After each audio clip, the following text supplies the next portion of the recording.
E drejta për të pasur një gjyshe i përket çdo fëmije, fatkeqësisht jo të gjithë e kanë këtë mundësi, por sot jo të pamundur. Programi Gjyshet për fëmijët po zbatohet për herë të parë në Shqipëri në institucionet e përkujdesit shoqëror, shtëpitë e fëmijëve.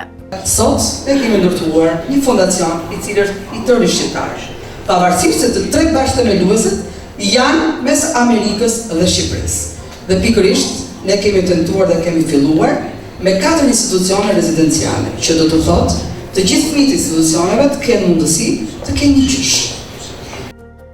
Ky projekt konsiston në punësimet e gjysheve, të cilat do të bëjnë rolin e gjysheve në këto institucione rezidenciale. Një lidhje shumë e bukur brezash, gjyshet që realisht janë gjyshe në jetën reale dhe njëkohësisht do të bëjnë rolin e gjysheve në institucionet e përkujdesit.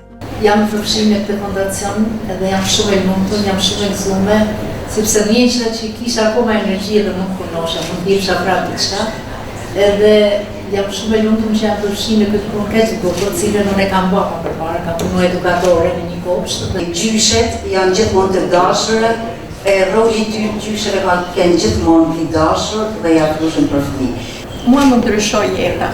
Nuk ka gjë më të mrekullueshme se të shërbesh me fëmijë.